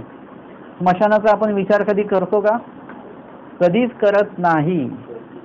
ज्या दिवशी तुम्ही म्हणजे तुमच्या मनामध्ये स्मशानाचा विचार असेल त्यावेळी तुम्ही तुमचं जीवन खूप चांगल्या प्रकारे जगाल. स्मशानाचा विचार कधी असतो ज्या दिवशी कोणाचा तरी फोन येतो की अमके अमके गेले, त्यावेळीच आपल्याला स्मशान आठवतं. कुठल्या स्मशानात विधी आहे, कसा विधी आहे, किती वाजता विधी आहे, त्या स्मशानात आपल्याला कसं जायचं आहे, सगळं तिथे गेल्यानंतर कसं राहायचं आहे, कुठे उभं राहायचं आहे. स्मशानात गेल्यानंतर आपण खूप एकदम सावधतेने त्या ठिकाणी वावरत असतो, एक वेगळा विचार असतो, स्मशान वैराग्य असतं. असं वाटतं तर इथून निघाले की सरळ अनुसरणच घ्यायचं, इतकी स्मशान वैराग्यता आलेली असते आपल्यामध्ये. खूप वेगळे असतो बरं का आपण स्मशानामध्ये. आणि जो मेलेला व्यक्ती आहे त्याच्याविषयी आपण चांगलंच बोलतो, म्हणजे इतकं सावधते ते की होते थोडे तापट पण स्वभावाने चांगले होते बरं का. आता ते भीतीमुळे बोलतो की कसं बोलतो माहिती नाही, परंतु ते एक ठिकाण आहे की तिथे आपण गेलेल्या व्यक्तीविषयी त्याच्या पाठीमागे आपण त्याच्याशी चांगलं बोलतो. ही बुद्धी आपल्याला त्या ठिकाणी स्मशानभूमी त्याच्यासाठी मला थोडीशी चांगली वाटते. एरवी आपण एखाद्या माणसाची पाठ फिरली की त्याचं सुरू होऊन जातं त्याच्याविषयी, परंतु स्मशान हे असं जागा आहे की ज्यांनी पाठ टेकवलेली आहे कायमस्वरूपी, त्या व्यक्तीविषयी पण आपण चांगलं बोलण्याचा प्रयत्न आपला असतो आणि आपल्याला सुद्धा आपल्या मरणाची जाणीव होते. त्यानंतर एकदा गेटच्या बाहेर आलो, आपण घरी पोहोचलो, आंघोळ केली की नंतर 8 दिवस 10 दिवस ते वातावरण असतं, त्यानंतर परत आपण नॉर्मल होतं. नंतर आपल्याला स्मशान परत कधीच नाही आठवत. आणि म्हणून स्वामींनी जे उदाहरण दिले ते खूप महत्त्वाचं आहे की मसनीचे लाकूड, मसनाच्या लाकूड म्हणजे स्मशानात जळलेलं जे लाकूड आहे ज्याने ते प्रेत जळवलेलं आहे, अशा लाकडाबद्दल आपण कधी विचार करतो का? मी स्मशान बघितलेलं आहे, त्या स्मशानात राहणारे लोक आहेत ते त्या स्मशानाच्या कंपाऊंडमध्येच राहतात. आपण स्मशानाच्या कंपाऊंडच्या बाहेरून जायला आपल्याला भीती वाटते आणि ते लोक आतमध्येच राहतात. जेवण स्वयंपाक पाणी सगळं ते तिकडेच, त्यांचं ते मुलं जे आहेत ते तिकडेच खेळत असतं. त्या प्रेत बुजवल्यानंतर जे थडगं बांधलं जातं त्याच्यावर त्यांची मुलं खेळत असतात. म्हणजे ते एवढे एकदम निर्विकल्प लोक आहेत, न घाबरणारी लोक आहेत. परंतु आपल्याला नुसतं स्मशानाकडचं काही पडलेलं असेल तरी आपण उचलू शकतो का? ते नाही उचलू शकत, आपली तेवढी हिंमतच नाही. आमच्या स्वामींनी सांगितलं स्मशानीचे वस्त्र घेते, म्हणजे स्मशानामध्ये पडलेलं वस्त्र असेल तर ते सुद्धा तुम्ही घेऊ शकता, कारण की ते खऱ्या अर्थाने उपेक्षिलेलं वस्त्र आहे, त्याच्याविषयी कोणी अभिलाषा ठेवत नाही. कोणाला जर का म्हटलं हे बघा स्मशानातलं वस्त्र आहे, चांगल्या क्वालिटीचं आहे, आपण म्हटलं नको बाबा राहू दे, आम्ही फाटके कपडे घालू पण ते नको. म्हणजे उपेक्षिलेलं आहे, कोणीच घेत नाही. पण तो स्मशान राखणारा जो व्यक्ती आहे ना, तो त्याच्यावर हक्क दाखवतो, तो ते घेत असतो. आम्ही कुणा एका आपले उपदेशांच्या त्या आई आहेत, त्या आई सरल्या आणि मग त्यांना त्या ठिकाणी दफनभूमीसाठी जमीनच भेटत नव्हती आणि त्यांना डॉक्टरांनी सांगितलं की लवकरात लवकर यांचं आटपा, त्यांना कॅन्सर होता. मग काय केलं गेलं की ते डिझेल दाहिनी बघितली आणि त्या डिझेल दाहिनीमध्ये त्यांचा अंत्यसंस्कार करायचं नक्की झालं आणि त्यांना ठेवलं, ग्रस्त होत्या, त्यांना त्याच्यात ठेवलं, ते लावलं आणि ते पेटवून दिलं. मग आम्ही निघालो घराकडे. नंतर त्यांच्या मुलाला आठवलं की आईच्या गळ्यामध्ये मंगळसूत्र होतं चांगलं सोन्याचं. मग आता ते म्हणाले आता काय होईल आता. मग सकाळी गेलो तर त्यांनी काही दिलं नाही, ते गेलं असेल म्हणा किंवा त्यांनी ते घेतलं असेल म्हणा काय वगैरे. म्हणजे आता त्या वस्तूंवर कोणाचा अधिकार असतो, एकदा तिकडे गेलं म्हणजे तो त्या व्यक्तीचा अधिकार असतो, तो स्मशान राखणाऱ्या व्यक्तीचा. तसं तो कपडा सुद्धा त्याचाच ह्याचा अधिकाराचा असतो. आमचे स्वामी स्मशानातनं म्हणजे चालले होते मार्गी बीजेकरिता, एक स्मशान लागलं. कुठली लीळा आहे, पातूरची लीळा आहे. आणि त्या ठिकाणी ते वस्त्र भेटलं स्वामींना. स्वामींनी ते वस्त्र काय केलं, पायाच्या श्रीचरणाच्या अंगठ्याने ते वस्त्र असं उचललं, श्रीकरामध्ये घेतलं आणि घेत असताना तिथल्या त्या स्मशान राखणाऱ्या व्यक्तीने स्वामींना पाहिलं आणि तो स्वामींच्या दिशेने धावत आला की टाक ते वस्त्र, टाक ते वस्त्र, रोज तुम्हीच ते वस्त्र नेता आम्हाला माहिती आहे. आता हे आजच स्वामींनी नेलं. आता एवढं काय ॲव्हरेज असेल त्या स्मशानाची, रोज लोक मरत असतील. परंतु त्यांनी आता एक कसं असतं, माणसाने एक चूक असेल ना तर आपण 10 चूक करून सांगतो त्याच्या. आम्हाला माहिती आहे रोज तूच वस्त्र नेतो इथले, ठेवते. आणि स्वामींनी ते वस्त्र त्यांना असं पकडून दाखवलं हातामध्ये, ते जीर्ण झालेलं असतं. म्हणजे आता लोक पण हा विचार करतात आता काय वस्त्राचं काम कुठपर्यंत, घरापासून स्मशानापर्यंत, कशाला चांगल्या क्वालिटीचं वस्त्र घ्यायचं, घ्या कसं तरी आपलं 10 रुपये मीटरवालं आणि मग नंतर काय फेकायचंच आहे, मग कोण हे करणार आहे. मग ते जीर्ण असं वस्त्र होतं. स्वामींनी त्याला दाखवलं आणि त्यांनी बघितलं अरे जीर्ण वस्त्र हे काय आपल्या कामाचं नाही आहे. मग तो म्हणतो घ्या घ्या घ्या, नको मला, घेऊन जा. ते जर का चांगला असतो तो कपडा तर घेतला असता, परंतु तो वाईट असल्यामुळे, खराब असल्यामुळे तो त्यांनी घेतला नाही. अर्थातच तो पुरुष होता म्हणून बरं का. स्त्री असती तर त्यांनी तोही कपडा घेतला असता, पाय पुसायला वगैरे तो उपयोगी आणला असता, ओटा पुसायला वगैरे उपयोगी आला असता. स्त्री वर्ग जे आहेत ते व्यर्थ जाऊ देत नाहीत. अविद्यात्मक असं स्वामींनी सांगून ठेवलेलं आहे. मोह असतो त्यांच्या त्या क्रियेमध्ये, त्या वस्तूमध्ये, प्रत्येक गोष्टीमध्ये त्यांचा तो मोह असतो. आणि त्या ठिकाणी स्वामींनी ते वस्त्र दाखवलं आणि ते म्हणाले नको नको आम्हाला. स्वामींनी ते काय घेतलं नाही, ते देऊन टाकलं त्याला. अर्थातच स्वामींनी काय केलेलं आहे की ते कपडा म्हणजे एक जीव आहे, तो जीव स्वामींनी उचलला, हातात घेऊ इच्छिला. आता तो हातात घेतलेला जो जीव आहे तोच स्वामींना बोलतोय. आता इथे वस्त्र आणि तो माणूस वेगळा आहे, पण आपण थोडंसं लीळेकडे त्या दृष्टीने बघूया की स्वामींनी जे वस्त्र म्हणजे जो जीव हातामध्ये घेतलेला आहे, ज्याच्याकडे कृपादृष्टी केलेली आहे की याचा उद्धार करायचा, ह्याला अनुसरण घडवायचं, परंतु तोच जीव काय म्हणतो, नाही नाही नाही नाही, मी येऊ शकत नाही, आता मला काम आहे संसारामध्ये, हे काम आहे ते काम आहेत, म्हणून मला आता अनुसरायचं नाही, म्हणून तो लांब लांब पळायला बघतो. स्वामी त्याला दाखवतात, त्याची जीर्णता दाखवतात. म्हणजे बघा, एका वर्षामध्ये तुमचा मृत्यू होणार आहे, तुम्हाला कॅन्सर होणार आहे, काय होणार आहे, तुमचा मृत्यू लिहिलेला आहे. जसं विश्वरूपामध्ये दाखवलं ना, विश्वरूप दर्शनामध्ये अर्जुनाला दाखवलं की हे सगळे मरणारेच आहेत, मेलेलेच आहेत हे लोक, तुला फक्त आता निमित्त येऊन एक कार्य करायचं बस, बाकी यांचा सगळ्यांचा मृत्यू निश्चित आहे. जर का त्या व्यक्तीला, त्या जीवाला सांगितलं की बघा अशा अशा प्रकारे मृत्यू होणार आहे तुमचा, मग ती व्यक्ती बोलते नाही नाही मग मला अनुसरायचं. परंतु आता ईश्वराची प्रवृत्ती, ती वेळ निघून गेलेली असते. जेव्हा परमेश्वराची प्रवृत्ती आहे त्यावेळेस आपल्याला हो बोलायचं आहे, अनुसरायचं नाही आहे, पण हो बोलायचं आहे. कुठेतरी आपला अर्ज जो आहे परमेश्वर राखून ठेवतील तुम्ही नाही म्हटलं तो अर्ज फाडून टाकतील. नंतर मग तुम्ही किती म्हटले तर तुमचा तो नंबर गेलेला आहे.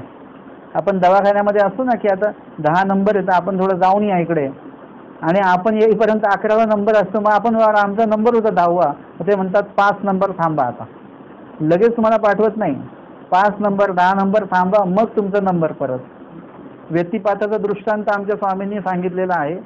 ही जी आता मी उदाहरण दिलं ना, तेच स्वामींनी त्या काळात सांगून ठेवलेलं आहे की एक राजा आहे, तो काहीतरी दान देण्यासाठी म्हणून प्रसिद्ध आहे. अनेक ब्राह्मण त्याच्या घरी त्या राजवाड्यामध्ये आलेले दान घेण्यासाठी, परंतु तो राजा झोपलेला आहे किंवा त्याचं काहीतरी खेळणं चालू आहे, सारीपाट खेळतो आहे, आणि सगळे वाट बघून बघून थकतात.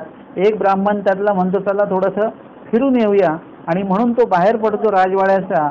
आणि जेव्हा येतो तेव्हा त्याला कळतं की तू गेलास, त्याला सांगतं तू गेलास, आणि राजा तेवढ्यातच त्याची झोप मोडली आणि तो लगेच आला आणि त्या ठिकाणी त्यांनी दान दिलं आणि लगेच निघून गेला. किंवा त्याचा तर खेळ खेळ असतो, तो मोडतो आणि तो लगेच येतो इकडे दान देण्यासाठी. तेवढ्या वेळात हा येईपर्यंत राजा दान देऊन निघून जातो. हा थोडा वेळ जर का थांबला असता तर त्याला सुद्धा दान भेटलं असतं. परंतु 1 तास आपण वेळ काढू शकतो, परंतु 1 मिनिटासाठी आपण कधी कधी संधी घालवत असतो. तसं त्यावेळीच आपल्याला हो म्हणता आलं पाहिजे. त्यावेळीच जर का त्या ब्राह्मणाने, त्या स्मशान राखणाऱ्याने म्हटलं असतं की देवाला क्या घेऊन जा वस्त्र, तर उलट त्याच्या हक्काचं ते असतं. आणि जर का त्यांनी ते देऊ केलं असतं, म्हणजे त्यांनी त्याच्या मालकीचं नसताना सुद्धा केवळ त्या स्मशान कार्यामुळे त्याच्या हक्काचं ठरलेलं वस्त्र त्यांनी स्वामींना घेऊ दिलं, म्हणून कुठेतरी स्वामींनी त्याची सुद्धा कणव लिहून ठेवली असती की ह्याच्या हक्काचं असून सुद्धा ह्यांनी स्वतः घेतलं नाही, ते आम्हाला दिलं, म्हणून सुद्धा देवानी ती कणव राखून ठेवली असती त्याची.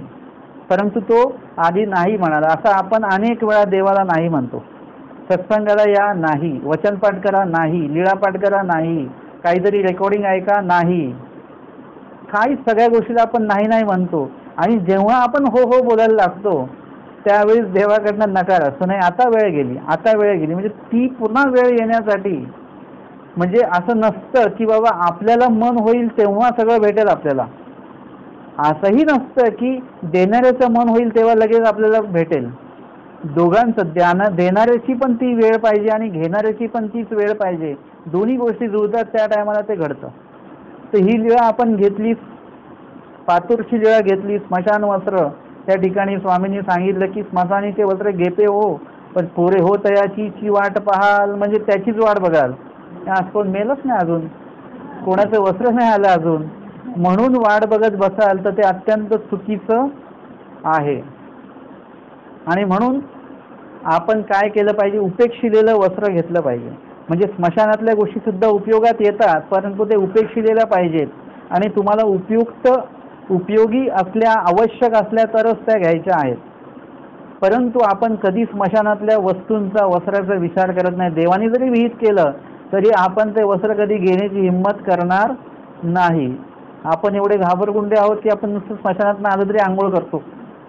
आपण काहीच नाही, आपण लांबच उभे तरी पण आपण आंघोळ करत असतो. म्हणजे एवढी भीती आपल्यामध्ये आहे. तर स्वामींनी काय सांगितलेलं आहे की तुम्ही असं समजू नका की स्मशानातल्या वस्तू उपयोगी जात नाहीत. ते उपयोगी नेणारे लोक सुद्धा आहेत. मसनीचे लाकूड तेही वरी एका उपयोगा जाय. म्हणजे स्मशानातले लाकूड सुद्धा उपयोगी जातं बरं का. कोण नेतं? आता म्हणजे मी जे बघतो त्याच्यामध्ये ते तिथे राहणारे लोकच उपयोगी नेत असतील चूल बिल पेटवायला. म्हणजे तुम्ही एखाद्या गोष्टीची जी सवय होते ना तुम्हाला, तेव्हा तुम्हाला मग ते काही वाटत नाही त्याचं. म्हणजे ते आपण बघितलं ना, काही लोकांनी ते बाबा आमटे वगैरे ते त्यांनी ते लहानपणापासून वाघ पाळलेले आहेत. त्यांना त्या वाघाचं काही वाटत नाही, त्याच्या पिंजऱ्यात जाऊन वगैरे त्याला खेळवतात वगैरे सगळं काय. म्हणजे हे काय आहे, लहानपणापासून जर का ते सोबत असेल किंवा अनेक दिवस त्याचा सराव झाल्यानंतर मग त्याच्याबद्दलची भीती किंवा किळस किंवा विकल्प त्याच्याबद्दल वाटत नाही. आपल्या इकडे जर का पाणी आलं आणि ते गढूळ असेल तर आपण गढूळ पाणी आहात. पण काही ठिकाणी जर का तुम्ही बघितलं तर नदीतनं पाणी वाहत येत असतं. इकडे हे कपडे धुतात, पुढे ते दुसरे कपडे धुत असतात, पुढे तिसरे, तेच पाणी सगळं त्यांना जातं. कधी कधी ते साठलेल्या पाण्यात कपडे धुतात. त्यांना किळस नाही वाटत, आपल्याला बघून किळस वाटते. म्हणजे हे काय आहे, एक ती सवय झाल्यानंतर मग त्याचं काही वाटत नसतं. आपण इथून गेल्यानंतर आपल्याला गोड पाणी पियाची सवय आहे, गावाकडे गेलं की ते क्षारयुक्त पाणी असतं, ते पाणी पिल्याने आपली चव तर जातच नाही, पण तोंड वाकडे तिकडे होतं ते वेगळं परत आपलं. एकदम पाणी पिल्यानंतर कसं तरीच वाटतं. आणि ते लोक आपल्यासमोर तांब्याभर पाणी पितात, त्यांना काहीच वाटत नाही. ते म्हणतात आम्हाला मुंबईचं पाणी पचत नाही. हे कमालच वाटतंय असं. पण त्यांना असं का होतं? कारण की त्यांना ती सवय झालेली आहे. तसं स्मशानातलं लाकूड उपयोगी नेणारे परिवार सुद्धा असतात, त्यांना त्याचं काही वाटत नाही. स्मशान संपत्ती ती आमची संपत्ती आहे असं म्हणून चालणारे काही लोक आहेत, त्या विभागातले, त्या क्षेत्रातले लोक. तर स्वामी सांगतात, हा एक भाग आपण बघितला. पण मसनाचे लाकूड अजून कोण उपयोगी नेतं? जे मंत्रतंत्र करणारे, जादू टोणा करणारे लोक जे आहेत, ते सुद्धा स्मशानातलं लाकूड त्यांच्या उपयोगी जाऊ शकतं.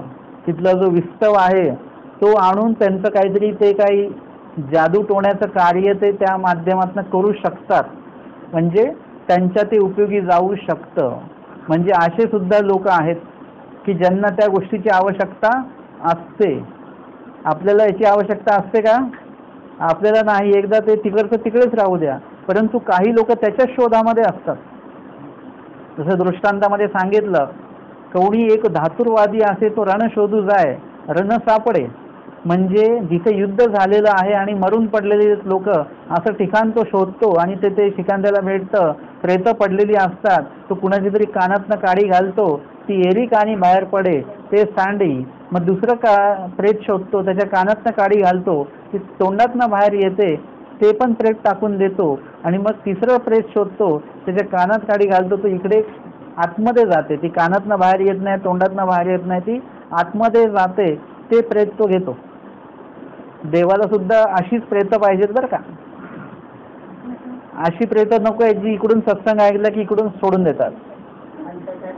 जे कानाने सत्संग ऐकला आणि दुसरीकडे जाऊन बोलून त्याचा रहस्य घालवून टाकतात. अशी लोक पाहिजे जी कानाने ऐकतात आणि ते अंतःकरणामध्ये साठवतात, त्याचं चिंतन करतात. अशी लोक देवाला अपेक्षित आहे. वचनाची सुरुवात आहे मसनीचे वस्त्र, आणि आपल्याला आठवत आहेत सगळ्या लीळा वगैरे स्मशानाच्या, मृतदेहाच्या. आमचे स्वामी सांगतात जितेनी मृताचा धर्मी असावे. मी काय म्हटलं? देवाला अशी प्रेतं पाहिजेत. प्रेतं का म्हटलं मी? कारण की देवाला काय पाहिजे? जितेनी मृताचा धर्मी वर्तावे. म्हणजे दोषांविषयी तो माणूस कसा पाहिजे? मृत पाहिजे.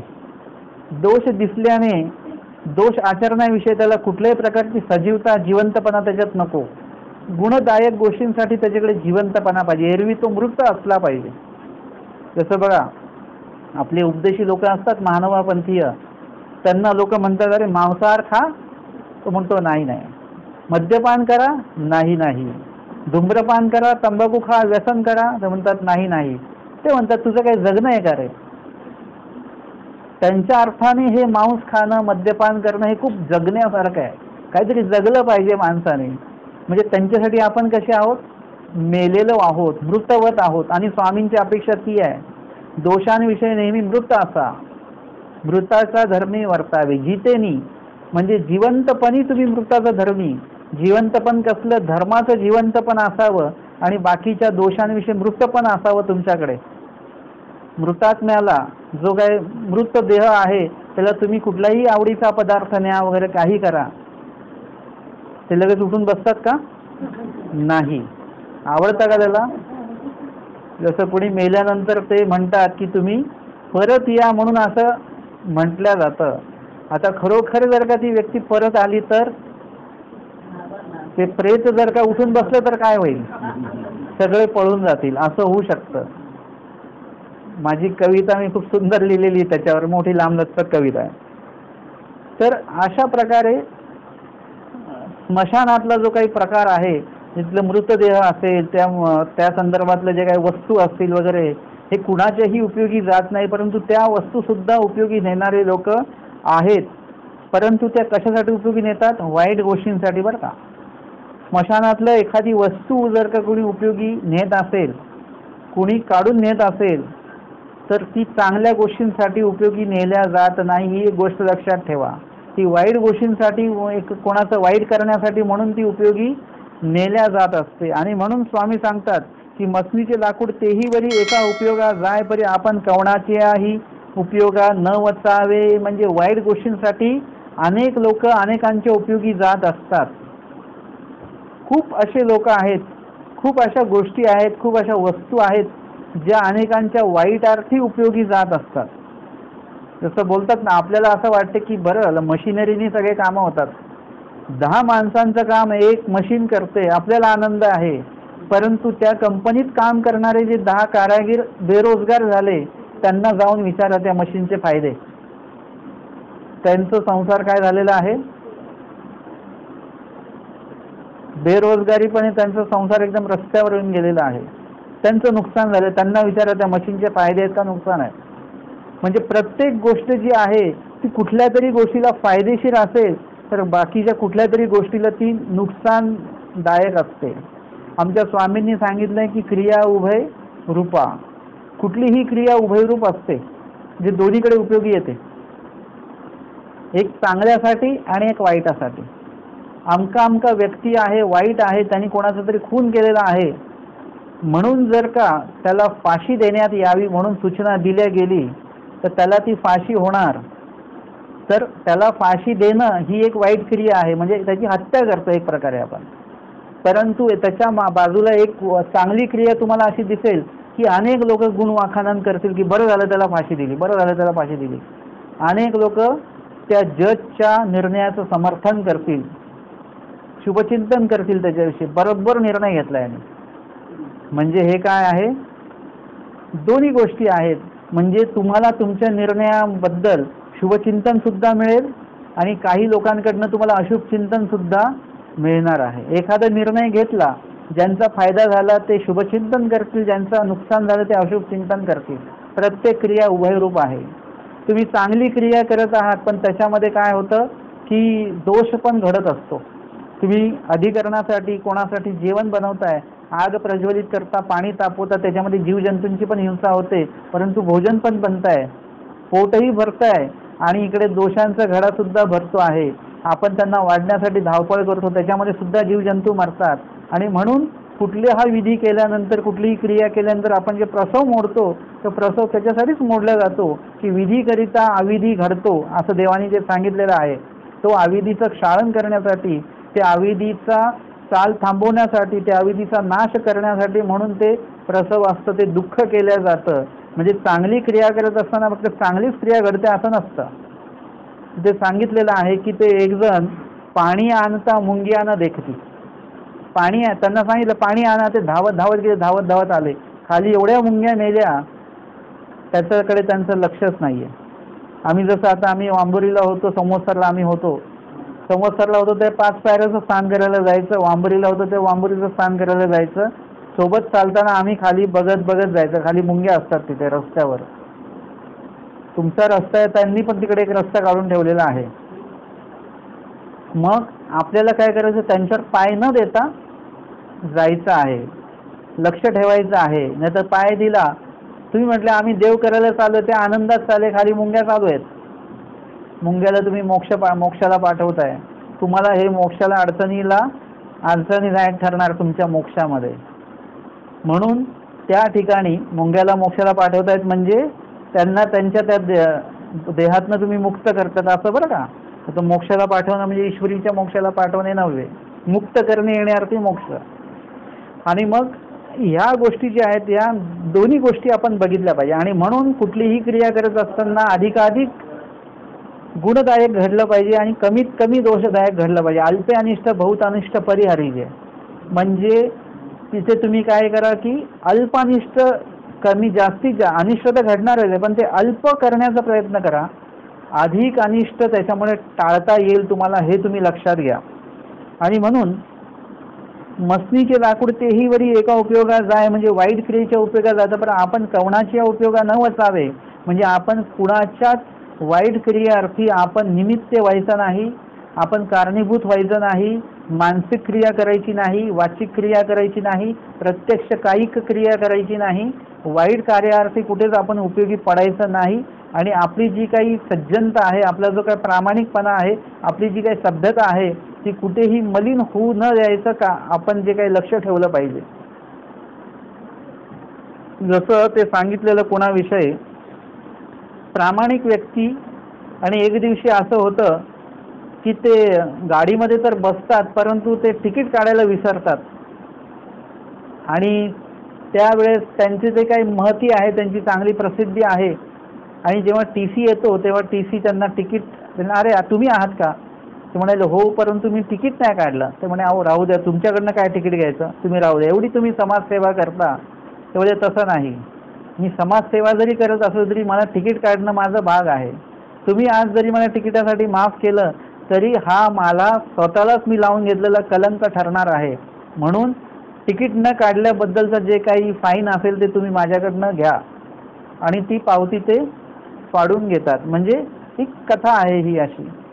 याच्यातनं आपल्याला हे घ्यायचं आहे की आपण इतरांच्या वाईटाला तर निमित्त ठरायचंच नाही, पण स्वतःच्या पण वाईटाला निमित्त ठरायचं नाही. आपण खूपदा स्वतःचं पण वाईट करणारा आपणच निमित्त ठरत असतो. आपण पाणीच पित नाही, आपलं प्रकृती आपण बिघडवून घेतो, स्वतःचं वाईट करणारा निमित्त ठरलो. हे आरोग्यदायक झालं. आपण नामस्मरणच करत नाही, आपल्या जीवाचं वाईट करणारा आपण निमित्त झालो. लीळा वाचूया, नंतर वाचूया. कंटाळा आला, आज नको वाचूया, उद्या वाचूया. म्हणजे आजच्या दिवसाचं तुमच्या जीवाची जी काही योग्यता घडणार होती त्याच्या नुकसानीला सुद्धा तुम्ही स्वतःच कारणीभूत झालेला आहात. म्हणजे आपण दुसऱ्यांचं नुकसान करतोय स्वाभाविक आहे, चला स्वतःचं तर नुकसान करू नका. आपण स्वतःचंही नुकसान करतो, दुसऱ्याला सुद्धा विधी घडवत नाही.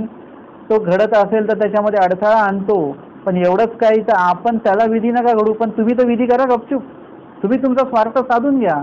कारण आपण सुद्धा विधी नाही करत, त्याच्याही स्मरण बंद करतो आणि आपणही स्मरण करत नाही, लीळा वाचन करत नाही. म्हणजे आपण आपलं वैयक्तिक नुकसान करून घेतो. स्वामी म्हणतात कवणाच्या उपयोगा न वचावे, म्हणजे अनुपयोगी तुम्ही जाऊ नका, कुणाच्याही वाईटाला कारणीभूत होऊ नका आणि स्वतःच्या तर अजिबातच होऊ नका. जेव्हा तुम्हाला स्वतःचं भलं कळेल, या बाबतीमध्ये अध्यात्मामध्ये गोष्ट वेगळी आहे. अध्यात्मामध्ये ज्याला स्वतःचं म्हणजे प्रापंचिक याच्यामध्ये ज्याला स्वतःचा फायदा कळला ना, तर तो दुसऱ्याचा फायदा करून घेत नाही. म्हणजे तुम्हाला जर काय कळलं की आपल्याला याच्यातनं एवढे पैसे मिळणार आहेत, तर तुम्ही दुसऱ्याचं नुकसान करणार, दुसऱ्याला तेवढे पैसे कमवून देणार नाही, आपण जास्त पैसे कमवणार आहोत. परंतु अध्यात्माची गोष्ट वेगळी आहे. अध्यात्मामध्ये जर का तुम्हाला कळलं की अध्यात्मामुळे काय लाभ होतो, हे जर का तुम्हाला कळलं ना, तर तुम्ही तेवढाच लाभ दुसऱ्याचा पण करून देता. तुम्ही जर का स्मरणाला बसलेले आहात गाठी घेऊन आणि कोण बोलत असेल तर तुम्ही त्यांनाही डोळे उघडून सांगता की गाठी करा. तुम्ही त्यांना म्हणत नाही तुम्ही मस्ती करा, तुम्ही मोठमोठ्याने बोला, माझं स्मरण घडते. म्हणजे त्याच्यामध्ये तुम्ही काय करायचं, तुम्ही स्वतःचंही स्मरण साधता आणि समोरच्यालाही. तुम्ही लीळा पाठ करताय तर तुम्हाला अपेक्षित असतं की अजून 2-3 कोणतरी असावेत की त्या सुद्धा लीळा पाठ करणारे असावेत ते लोक. आपण त्यांना म्हणतो मीच एकट्याने काय लीळा सांगायची, तुम्ही पण सांगा. म्हणजे अध्यात्मामध्ये आपण आपलाही फायदा करून घेत असतो आणि समोरच्याचाही फायदा करून घेत असतो. व्यवहारामध्ये आपण आपला जास्त फायदा करून घेत असतो, समोरच्याचा कमी फायदा करून घेत असतो. ही अध्यात्म आणि व्यवहारामधला हा फरक या ठिकाणी आहे. परंतु स्वामी म्हणतात की हा फायदा वगैरे हा तो भाग वेगळा, परंतु तुम्ही कुणाच्याही वाईटाला आणि नुकसानीला तुम्ही कारणीभूत होऊ नका. कुणाचा फायदा करून देता येत नसेल तर नका करू, पण कुणाचं नुकसानही तुम्ही करू देऊ नका, घडू देऊ नका, असं स्वामी आपल्याला सांगतात. आणि म्हणून व्यवहारामध्ये तुम्ही असं नाही आहे की कुणाच्याच उपयोगी पडायचं नाही, कशालाच नाही. कुणी म्हणालं पाणी द्या, आपण नाही, आमच्या देवाने सांगितलं कुणाला पाणी नाही द्यायचं. आमच्या मंदिरामध्ये एक अन्य साधू आले, जटाधारी वगैरे, ते बसले, ते म्हणाले महात्मा जी पाणी तो पिलाइए. मी म्हटलं नाही, हम लोग किसी को पाणी नहीं देते, असं मी म्हणालो बरं का. मी म्हणालो आज पाणी दिलं की उद्या पण येईल, परवा पण येईल, असं होत राहील. तो म्हणाला ऐसा कौन सा धर्म है आपका जिसमें बताया गया की पाणी भी नहीं पिलाना है. आता त्यांनी हे म्हटल्यानंतर मला खरोखर माझी चूक लक्षात आली. म्हटलं ही गोष्ट बरोबर बोललाय हा. म्हणजे पाणी तर आपण देऊ शकतो, म्हणजे असं कुठला धर्म आपल्या देवाने कुठे सांगितलेलं आहे. यदा कदाचित आपल्या मंदिरातलं पाणी पिऊन त्याचं जे काही दोष असेल तो एखाद्या वेळेस तो शमू शकतो, होऊ शकतं, असं काही सांगता येत नाही. मार्गाचं भिक्षांना खाल्ल्याने कधी कधी बदल घडू शकतो, काही सांगता येत नाही. आणि म्हणून त्याला ते पाणी दिलं. मग आता मी एक बघितलं, कोणी पाणी मागितलं तर त्याला ते पाणी द्यावं. येतात आमच्याकडे खूप लोक येतात मंदिरामध्ये, पाणी द्या, पाणी द्या, पाणी द्या. द्यावं लागतं. तुम्ही तिकडे, तुम्हाला ती माणुसकी तुम्हाला तिथे ठेवायचीच आहे, व्यवहारामध्ये राहता तुम्ही. परंतु ती किती कुशलतेने ठेवायची आहे आणि किती कुशलतेने टाळायची आहे हे तुम्हाला ज्ञान झाल्याशिवाय कळणार नाही बरं का. तुम्ही माझ्याकडनं याचे उपाय विचारू शकत नाही. तुम्हाला जसं ज्ञान झालं ना, तुम्हाला आपोआप कळायला लागतं. एका ठिकाणी असं झालं की आपले उपदेश राहतात बिल्डिंगमध्ये आणि त्यांच्या समोरच्या बिल्डिंगमधले एक बाई सरली. तिची मुलगी आली, दरवाजा वाजवला, यांनी दरवाजा उघडला उपदेशांनी, आणि त्यांनी विचारलं की काय झालं बेटा. ते म्हणाले, काका माझी आई एक्सपायर झाली. ती रडत होती. प्लीज तुम्ही काकी आणि तुम्ही चला, मी एकटीच आहे घरामध्ये, दुसरं कोणीच नाही आहे. त्या सद्गृहस्थांनी मला फोन केला किंवा जाऊ की नको जाऊ. त्याही अवस्थेमध्ये मी त्यांना प्रश्न केला की माफ करा म्हटलं, एक प्रश्न मी तुम्हाला विचारतो. सेम अशी सिच्युएशन, अशी घटना तुमच्या घरात घडली आहे आणि तुम्ही समोरच्या व्यक्तीकडे मदत मागायला गेले तर तुमची काय अपेक्षा असेल? समोरच्या व्यक्तीने काय करावं? त्यांनी सांगावं की नाही नाही, आमच्या धर्मात सांगितलेलं आहे की कुणाच्याही मदतीला जाऊ नये. चालेल असं? आपला अपघात झालेला आहे आणि जाणाऱ्या येणाऱ्या लोकांनी निघून जावं. आपण काय म्हणतो बघा, लोक बघत होते, कोणी मदतीला नाही आलंय. अहो ते सगळे मानवपंथीच होते. त्यांना सांगितलं देवानी उपयोगी जाऊ नका असं देवानी सांगितलंय, असं देवानी नाही सांगितलं बरं का. आपल्या तेवढ्या पुरतं तुम्हाला, तुम्ही माणसांमध्ये राहता तर तुम्हाला तेवढी माणुसकी वगैरे या गोष्टी तुम्हाला दाखवाव्या लागतील. काही सांगता येत नाही. पुढे ओळख परिचय वाढू शकतो, उद्या तुमच्याकडे येणं जाणं वाढू शकतं, तुमच्या ट्रिपला ते येऊ शकतात आणि ते उपदेशी पण होऊ शकतात. एक घटना आश्रमातली, जाधववाडीच्या आश्रमातली मी ऐकली. एक बस बंद पडली, कोणाच्या उपयोगानं वाचावे, परंतु इथे घटना बघा कशी आहे. जाधववाडी आश्रमाच्या आसपासच कुठे बस बंद पडली, सगळे लोक इकडे तिकडे निघून गेले, पण एक माणूस तो नवीनच होता आणि त्यांनी बघितलं कुठे काय, आता कोण ठेवेल आपल्याला, कारण तो माणूस होता मुसलमान. तर मग तिकडून आपले 2 साधू चालत येत होते आणि त्यांना विचारलं की इकडे कुठे मला एक रात्र राहण्याची काही व्यवस्था होईल का. त्यांनी बघितलं बाबा बसमधलाच माणूस आहे, कंडक्टर पण म्हणाला बघा यांचं काय. मग ते म्हणाले की बाबा आमचा आश्रम आहे इथे, तुम्हाला पाहिजे तर एक रात्र तुम्ही राहू शकता तिकडे. बोले ठीक आहे. बाबा मुसलमान माणूस महानुभाव आश्रमामध्ये मुक्कामी, तिथं त्यांनी काही जेवण वगैरे काही केलं, तिथलं पाणी पिलं, एक मुक्काम केला. परंतु ते सगळं जे काही त्यांनी बघितलं तो इतका भारावून गेला की ती व्यक्ती आज आपल्या आश्रमामध्ये दीक्षा घेऊन राहते. कोणाच्या उपयोगानं वाचावे असं जर का हे केलं असतं तर कदाचित ती व्यक्ती आपल्याकडे आली नसती. मी असं म्हणत नाही की लोकांनी आपल्या पंथात यावं म्हणून लोकांना मदत करा, असं नाही आहे. पण जिथे जिथे प्रसंग उभा टाकेल आणि तुम्ही तिथे उपस्थित आहात तर त्या ठिकाणी तुम्हाला काय करावं लागेल, माणुसकी म्हणून तिथे उपयोगी पडावं लागेल. कधी कधी मी लोकलने प्रवास करत असतो, मी बसलेलो आहे आणि त्या 2 सीटच्या मध्ये कधी कधी कोणतरी जखड म्हातारी व्यक्ती उभी राहते, कोणीच उभं राहत नाही. त्यावेळेस मी उभा राहतो आणि त्यांना जागा देतो. का? आमच्याकडे बघण्याची दृष्टी लोकांची चुकीची आहे. हे साधू लोक म्हणजे असेच आहेत. परंतु त्यावेळेस आम्हाला ही एक जाणीव असते, माणुसकीची पण जाणीव असते. त्यावेळेलाच मी त्यांना ती जागा देतो. ते बसतात खाली, ती व्यक्ती बसते, मी त्यांच्याकडे बघत नाही, पण माझ्या लक्षात येतं की ते आपल्याकडे बघतायत. ती व्यक्ती बघत असते की एवढ्या लोकांनी जागा नाही दिली, या माणसाने जागा दिली, एका साधूनी जागा दिली, ज्या लोकांविषयी आपलं वाईट मत आहे अशा व्यक्तीची जागा दिली, कुठल्या पंथाचे असतील, त्यांच्या पंथाची शिकवण चांगली असेल, म्हणजे काही ना काहीतरी विचार आपल्या पंथाबद्दल करत असेल, माझ्याविषयी जो जेवढं शुभचिंतन करेल तर तेवढ्यामुळे काय होईल, तेवढ्या कदाचित देवाला हे होऊ शकतं. देवाच्या कुठल्याही व्यक्तीला जर का तुम्ही मदत करताय की त्याच्याविषयी शुभचिंतन ठेवताय तर परमेश्वर त्याची नोंद तर करतातच की नाही. कदाचित परमेश्वर त्याच्याविषयी काहीतरी विचार करतील की हा चांगला विचार करतोय. आमचे स्वामी पण अनेकांच्या मदतीला उपयोगामध्ये गेलेले आहेत. म्हणजे येण्याअर्थी तुम्हाला त्या ठिकाणी माणुसकी हा प्रकार दाखवावा लागेल. कसं आपण सहन करणार की एक व्यक्ती आहे आणि एकदम थकलेला आहे, त्याला अजिबात उभं राहत नाही, त्याच्यासमोर आपण बसून कसं काय राहणार? तेवढी माणुसकी तर आपल्यामध्ये पाहिजे ना. परंतु स्वामी सांगतात की चांगल्याच्या उपयोगी जा, परंतु वाईटाच्या उपयोगी जाऊ नका. वाईटाच्या उपयोगी गेले तर तुमची जाण कधीच ठेवत नाही कोणी, कोणीच जाण तुमची ठेवणार नाही. वाईटाला तुम्ही उपयोगी जा, ते कधीच तुमचे आभार नाही मानणार की बरं झालं तुम्ही भांडायला आले म्हणून बरं झालं बरं का, तुमचे उपकार आम्ही कधीच विसरणार नाही. असं वाक्य तुम्हाला कोण बोललंय का सांगा. उद्या तोच व्यक्ती तुमच्या विरोधात पण उभं राहायला कमी नाही करणार.